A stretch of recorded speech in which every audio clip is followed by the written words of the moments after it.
Boker Tov, messieurs, Boker Tov, belle et bonne journée, Be'ezrat Mesorot Tovot. Des bonnes nouvelles pour tout l'âme Israël.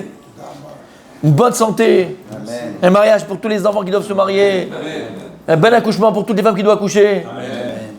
Quoi encore? Vous voulez quoi encore? Un bon divorce pour celui qui doit divorcer, ça fait partie du... Bah si, c'est la vérité. Celui qui le fasse en paix, Be'ezrat Hashem, bien sûr, bien sûr. Kol hakavod. Alors que des bonnes choses, que des bonnes choses. Bémet, Kadosh Baruch Hu, il nous comble de toutes ces brachot. Allez. Donc on était encore, messieurs, dans le première Mishnah de Pirkei Avot. Qu'est-ce qu'on va faire? On peut lire, on peut bâcler, mais on n'arrive pas à bâcler, nous. On est la première Mishnah Pirkei Avot, Perek Gimel. Habibi. Mais c'est la vie, c'est comme ça. Au moins on fait quelque chose de bien. Allez. Alors on a dit Le'anata Oler. Donc il nous a dit regarde bien Le'anata Oler, réfléchis et conscience d'où tu vas, où tu vas. On avait dit où tu vas. D'accord? Rima Vetola. Où il y a vermine et il y a les. Vermine et il y a les vers de terre. Alors on avait dit hier, le Rambam, Rabbeinu Yonah, on a dit ça? Ah vas-y, je l'ai fait hier ça. Pour vrai. Vous voyez, vous ne suivez même pas. Ça on l'a fait ça hier. Combien hein? Mais vous ne suivez pas. Mais combien? On l'a fait ça. On a marre des vers de terre. Ça y est, combien de vers de terre? Oh là, ça on l'a fait. Ok, alors on avait dit, ça on l'a fait hier. Alors après il a dit où tu vas, vers un endroit où il y a, donc on a dit donc la vermine et les vers de terre. T'aimes bien ces choses-là. Et quelle différence? Pourquoi il te dit Rima Vetola hein? Quelle différence entre Rima Vetola? Pourquoi on te dit vermine et vers de terre? On te dit la Rima, les vermines, c'est ce qui va venir de l'extérieur bouffer le corps. Vers de terre, c'est les vers de terre qui viendront du corps qui pourrit et qui boufferont le corps de l'intérieur. Ça, Rima Vetola. Tarchov. Bon appétit, oui, bon croissant. D'accord, Tarchov alze. Ok, bon, ça c'était juste la petite machin. Maintenant, on arrive au plus important pour moi, le plus, c'est la fin. Lifnemi ata ati liten din vecheshbon. Et sache devant qui tu vas devoir rendre des comptes. Alors, attention, c'est pas redevable. Il a écrit quoi, Rabbi Michael? Din vecheshbon. Tous les commentateurs s'interrogeaient. Pourquoi il écrit din vecheshbon? Din vecheshbon. Din, c'est le jugement et cheshbon, c'est le compte. Quel rapport? Devant celui que tu vas devoir, c'est Kadosh Baruch Hu, tu vas donner le jugement, et quoi aussi? Et les comptes, et rendre des comptes. C'est bizarre, din vecheshbon. Soit din, soit cheshbon, c'est les deux, c'est pareil. Et qu'est-ce qu'il a dit? Ça devrait être l'inverse. Parce qu'avant de donner le jugement, on fait les comptes. Donc il a dû avoir écrit cheshbon vedin. Donc il y a deux questions. Pourquoi il y a cette redondance de din vecheshbon, jugement et compte, et en plus, c'est pas dans le bon sens a priori. J'aurais dit d'abord, on fait les comptes, et après on fait le jugement. Alors regardez, on a plusieurs mefarshim, et c'est les uns plus beaux que les autres. Première, il dit comme ça. À Rashbat, le Rashbat, il dit din ou à onesh anease leover avera. Quand on te parle de jugement, on parle de la punition que la personne recevra après 120 ans par rapport au averot qu'elle a fait. Ve'a cheshbon ou chishuv hamasim. Cheshbon, c'est qu'on va faire les comptes de tes actions, bonnes ou mauvaises. Donc il y a la différence entre din et cheshbon. Din, c'est la sentence, voilà en deux mots, c'est la sentence. Cheshbon, c'est le décompte de tes maasim, de tes actes, bons ou mauvais. Comme ça, il explique. Comment? La sentence avant de décompte. C'est ce qu'il a posé comme question. On verra ça dans 2 secondes, mais c'est la question qu'il a posée. Il a fait. Pour l'instant, on est en train d'expliquer c'est quoi din et c'est quoi cheshbon. Quelle différence entre din et cheshbon? Lui, Rashbat, c'était donc din, c'est la sentence. Cheshbon, c'est le compte qu'on fait sur tes actions que tu as fait durant ta vie. A din imnitan lifner les filles à cheshbon. Le din, la sentence, elle est en fonction du décompte qu'on va faire, du compte qu'on va avoir. Sheken adam noten trila cheshbon al kol ma'asa. D'abord, la personne va te donner, elle va rendre des comptes sur tout ce qu'elle a fait. Ou le filles à cheshbon, shenoten. Et en fonction du compte qu'on va avoir de tes actions, tu vas recevoir ta sentence. Les fichar tserebiou, madoua ikdi matana les din cheshbon. La question de Rabbi Michael. Rabbi Michael est que spirituel, Rabbi Michael, blaïnara. Enfin, quand il veut, quoi. Mais bon, d'accord? Et donc la question de Rabbi Michael, il pose la question. Alors si c'est ça, pourquoi le din, il vient rendre le cheshbon? Parce que d'abord tu fais les comptes, après tu fais la sentence. Qu'est-ce que j'aime quand tu es dedans, toi? Dedans la Torah. Ou bien Merkevet Mishneh. Et il y a écrit dans Merkevet Mishneh. Shatana ikdim din et cheshbon. Pourquoi est-ce que le Tana, il a d'abord parlé du din, de la sentence, et après les décomptes? Kedé leorot lanu shelifne Hashem yitbarach galui vetzafoui kol maaseh bnei adam. c'est pour t'apprendre une chose. En vérité, devant Akadosh Baruch Hu, Dieu, il a besoin du compte et des comptes et pas des comptes. Hachem, il connaît déjà toutes tes actions dans les plus petits détails. Hachem, il sait tes pensées du début de ta venue au monde jusqu'à la fin de ta venue au monde. Dieu, il sait tes pensées. Dieu, il sait ta parole et Dieu, il sait tes actes. Alors pourquoi on prie? Attends. Ou beterem iten lo adam et reshbon. Massa, vous pensez qu'elle dit non? Et en fait, avant que l'homme ait pu te donner déjà les comptes, Hachem, il a déjà fait le din. Lama. C'est pour ça que c'est d'abord din vecheshbon. Pour t'apprendre, tu aurais pu dire quoi? Tu aurais pu dire, bon, mais d'accord, mais non, Kadosh Baruch Hu, il sait très bien tes massim, il sait tout, Hachem. En fait, le din il est déjà là. En fait, le din est devant Kadosh Baruch Hu. Il est déjà là, comment? Après 120 ans, c'est terminé, mon fils. Bye bye. C'est fini. Terminé, tout le monde descend. Ah, mais il dit après 120 ans. Après 120 ans, on parle. On parle quand? On parle maintenant, on parle après 120 ans. Quand tu trouves des comptes après 120 ans, mon Hachem. C'est fini, Chabibi. Seule chose que tu peux espérer, c'est d'avoir laissé des enfants Talmidei Chachamim, Tzadikim, Tzadkaniot, des enfants qui sont dans la Torah et dans les Mitzvot, Masim Tovim, ou avoir laissé des Talmidim, des élèves, d'accord, qui continuent ton chemin, qui continuent tes enseignements, et que même ont des enfants qui continuent tes enseignements, ou avoir écrit un livre de Torah et que les gens étudient ton livre. C'est la seule chose qui peut te sauver, mon fils. À part ça, ou bien, mon tzaddik, t'es pu. Vas-y. Beaucoup d'argent pour Voilà. Voilà, t'as laissé l'argent pour. T'as donné l'argent pour une yeshiva, t'as donné l'argent pour un kollel, t'as donné l'argent pour des enfants là, t'as donné l'argent. Tout cela, c'est les enfants des enfants et tous ces talmidim là, ad merbe esrim. Jusqu'à la fin des temps. En tout cas, voilà pourquoi, selon le Rashbatz, ici, on a d'abord mentionné le djinn et le cheshbon. Pour t'apprendre une chose, Habibi, sache que le djinn est devant Akadosh Baruch Hu déjà. On peut pas venir et tromper Dieu et croire que chez Akadosh Baruch Hu, le djinn est déjà là parce qu'il connaît déjà tes maasim. Alors pourquoi on dit djinn ve cheshbon à ce moment-là par rapport à nous? Écoute bien. Bepanim Yafot, Piresh. Bepanim Yafot, il dit She'adin naase le adam lama she'asa be'atzmo. Et il dit c'est quoi le djinn? Il dit pas du comme le Rashbatz, il dit autre chose. D'accord? On passe à un autre Mefaresh, commentateur. Le Panim Yafot lui dit She'adin naasa le adam alma she'asa be'atzmo. Il dit le djinn c'est quoi? Le djinn, le jugement, c'est par rapport à tes actions personnelles, ce que toi tu as fait personnellement. Le cheshbon, Rabbi Michael, naase bo al arvut sheyesh lo leklal Israël. Ça c'est par rapport à ta responsabilité que tu as envers le peuple d'Israël. Donc tu as dit le cheshbon. Donc on n'est pas jugé simplement sur ce qu'on a fait nous personnellement, mais aussi sur les conséquences de nos actes par rapport à Israël. Comme on sait, Kol Israël Arevim, Zelazé. Tout le peuple juif est garant les uns des autres. Donc en fait on a deux dinim, on a deux dînes après 120 ans dans le ciel, deux jugements dans le ciel. On a un jugement Rabbi Abraham, c'est un Chidush Hatzum. Tu as un premier jugement par rapport à toi, par rapport à tes actes personnels. Et tu seras aussi jugé un deuxième jugement par rapport à tes actes, mais les conséquences de tes actes par rapport à Israël. Parce que quand maintenant toi tu viens et tu prends ton petit jus d'orange et tu prends le verre et pendant ça prend 5 secondes. Atamit kaven. Baruch ata Hashem Elokeinu melech haolam she'akol niya bidvaro. Mama she'akol niya bidvaro. Bon ça c'est vadaï, mais oublie. Tu fais she'akol niya bidvaro. C'est un exemple. She'akol niya bidvaro. Hein? Là maintenant, ta bracha que tu viens de faire, il y a un petit juif à Johannesburg, en Afrique du Sud, qui est en train de traverser la route, et il y a un camion qui avait fait passer 24 heures dans sa route, il est un peu fatigué, il a les yeux qui se ferment, et puis le petit juif là qui est en train de passer, et toi tu viens de faire ta bracha est tellement puissante que les porelettes est là, une portée jusqu'à Johannesburg là-bas, et par miracle, le petit, il est sauvé. Comment? Il a truqué le machin. Ataloada, par ta bracha. Comment ça s'appelle, mon tzaddik? Comment ça s'appelle, ça, mon tzaddik? Kol Israël Arevim Zelazé. Si c'est vrai dans le Arevim, si on est garant. Ça, c'est vrai dans le bien, mais c'est vrai aussi dans le moins bien. Dans le moins bien. Donc, en fait, on a deux jugements. Il dit le Panim Yafot, et c'est très joli.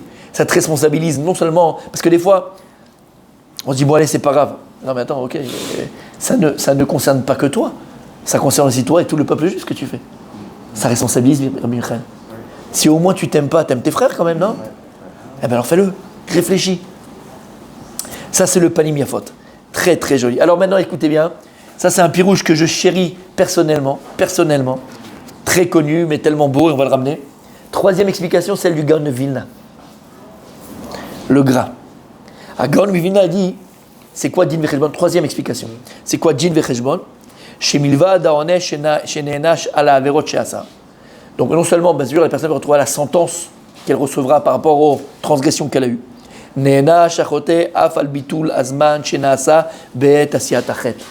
Il dit en vérité, il y a deux sentences. Il y a non seulement la sentence par rapport à la vera que tu as fait, la transgression que tu as fait, et en plus, tu as aussi la sentence par rapport au bitoul, au temps que tu as perdu en faisant la vera, que tu aurais pu passer à faire quelque chose de positif. Mais non, mais j'aurais jamais pu. C'est un chidouche. T'as entendu Rabbi David? Il dit Din Vecheshbon. Il dit en vérité, il y a deux sentences.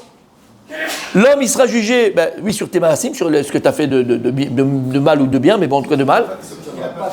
D'accord? Et donc ça, c'est Din. Et le Cheshbon, c'est aussi sur le temps que tu as perdu à faire la Avera, que tu aurais pu faire une mitzvah. Ça, c'est le Gaon. C'est extraordinaire. Comme je vous ai rappelé, ça, c'est la Gemara dans Hérouvin, je crois que c'est Rabbi Yoshua, lorsqu'il est niftar, il pleurait. Sa famille, ils sont venus plus proches de lui, il entendait, il dit ma courgette. Ils se sont dit, bon, ça y est, Mouchette, il est parti. Il a dit, Rabbi, makara lecha. Laissez une courgette dans le tiroir. Bon, ils ont pas compris au départ, quoi. C'est-à-dire que j'ai une courgette. Ils pensaient que ça y est, il avait perdu la tête. Et la main. Pour cette courgette, mon tzaddik, j'ai dû travailler. Et donc pas étudier. Mais alors j'ai le droit, parce qu'il faut que je me nourrisse. Il faut que j'ai la parnassa. J'ai le droit de faire ça. Ok. Mais quand est-ce que maintenant, il y a une Torah et un bénéfice? Quand j'en ai profité. Mais maintenant, cette courgette pour laquelle j'ai travaillé et j'ai pas étudié, si je n'ai pas profité, ce temps-là, ça s'appelle Bitul Torah pour moi. Alors il pleurait. C'est un niveau, bien sûr, mais tu as compris ce que ça veut dire? Il faut manger les courgettes. T'as compris? Il mange des carottes. Ça fait digérer. Ça rend énorme, les carottes. T'as compris? Et là, il dit le Gaon de Vilna, ça ressemble un peu à ça. C'est-à-dire que Din Vecheshbon, le Din est sur les Maasim Raim que tu as fait, sur la Avera que tu as fait. Et le Cheshbon, c'est sur le temps que tu as passé à faire la Avera, alors que tu aurais pu faire une mitzvah. Là, c'est le Gaon, mon tzaddik, c'est le Gaon. Sheken yachol alekem bo mitzvot u bitlam. Vadin nasa letzem maseh Avera, velu ha-Cheshbon ou al ma shaya yachol la'asot le'shavar et Avera be'ota shah. Ce qu'on vient de dire, maintenant je l'ai dit en hébreu. Ça, c'est le Gaon de Vilna, et c'est extraordinaire. En vérité, le Gaon, il nous donne Bémet. Le Gaon, il nous donne le secret du temps. Dans le secret du temps.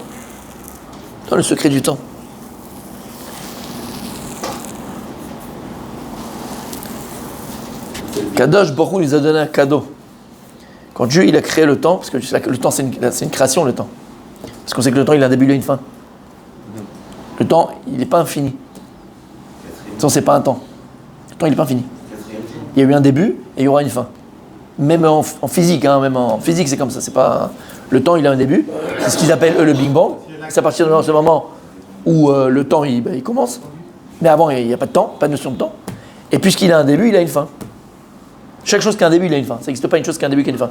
Il y a qu'une chose qui n'a pas de début, qui n'a pas de fin. Il est éternel, il est infini. C'est qui? C'est Dieu. Il n'a pas de temps.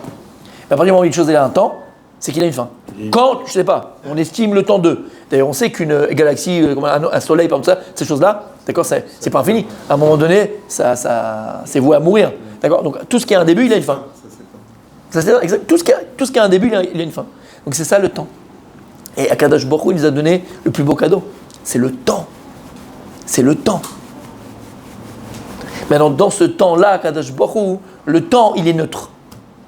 Le temps, il n'a pas d'odeur, le temps, il n'a pas de couleur, le temps, il n'a pas de définition. Il n'a pas de définition. Alors, quelle est la couleur du temps? Quelle est l'odeur du temps? Quelle est la définition du temps? C'est toi. Ce que tu vas... Yom Tov, on s'allie. Amen, amen.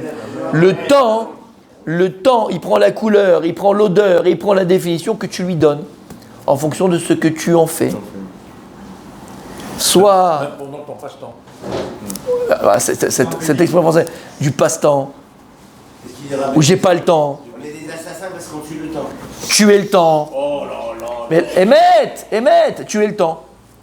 Donc en vérité, encore une fois, puisque Dieu nous a créés dans un corps, il a mis la Shabbat dans un corps, et le corps c'est la matière c'est le temps, donc le corps, il est soumis au temps. Avant la faute d'Adam Rishon, il n'y avait pas le temps. Adam, il était infini comme Dieu. Enfin, le temps, il n'était pas le même, on va dire, d'accord? Mais en tout cas, à partir du moment où on est soumis, entre guillemets, au temps, à Kadosh, il te dire, attends mon fils, ne pense pas une seconde que tu es soumis au temps. Ne crois pas une seconde que tu es soumis au temps. Il y a un sforno extraordinaire. Et le sforno, il est dans Parashat Bo. Et là-bas, il dit, Achodesh Hazeh Lachem. Achodesh Hazeh Lachem. Kadosh Baruch Hu dit, ce mois-là, c'est le Rosh Chodesh, c'est le premier mois de l'année. C'est le mois de Nissan. Et là, Dieu nous donne la mitzvah de Rosh Chodesh. La mitzvah de Rosh Chodesh, sanctifier le mois, c'est à la sortie d'Égypte, Parashat Bo, le mois de Nissan.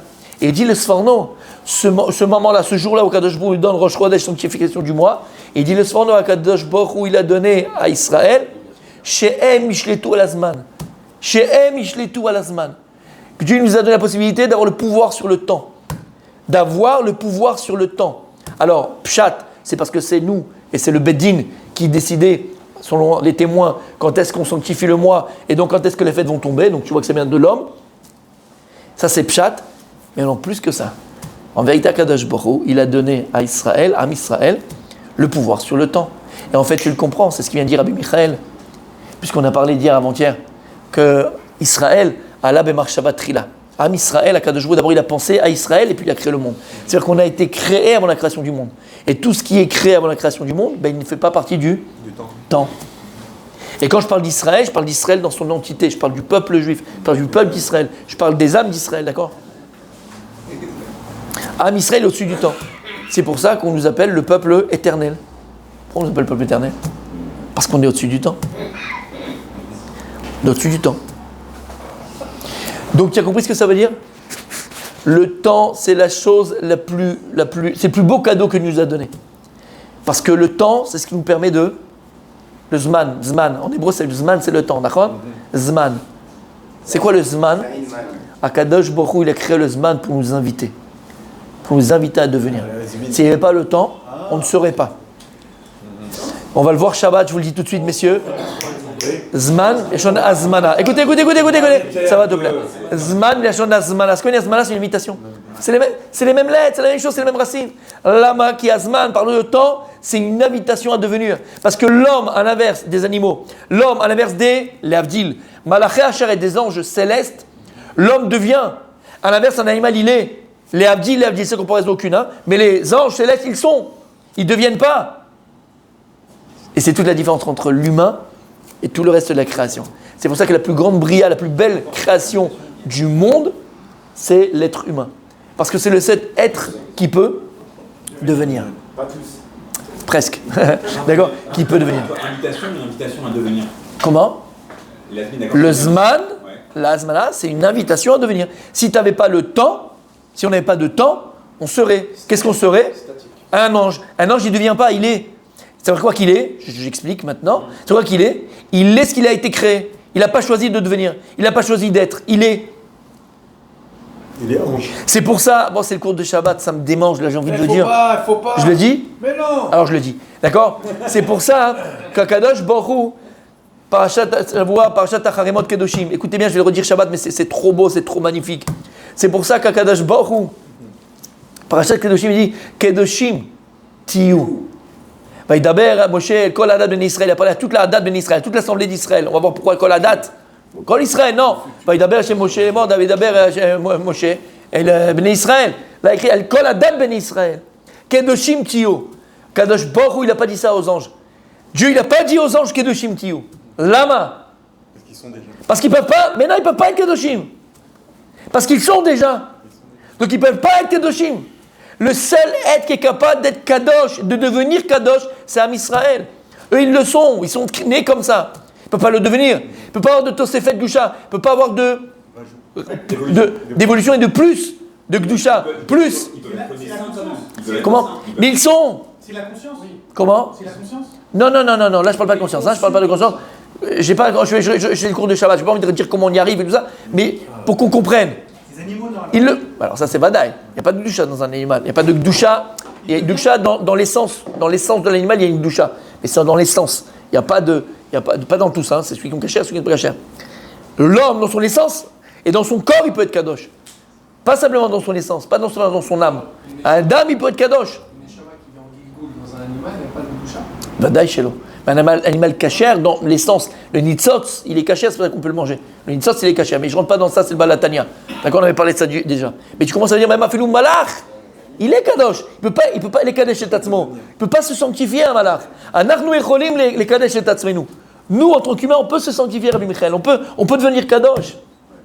Shamata. Maintenant, pourquoi? Non.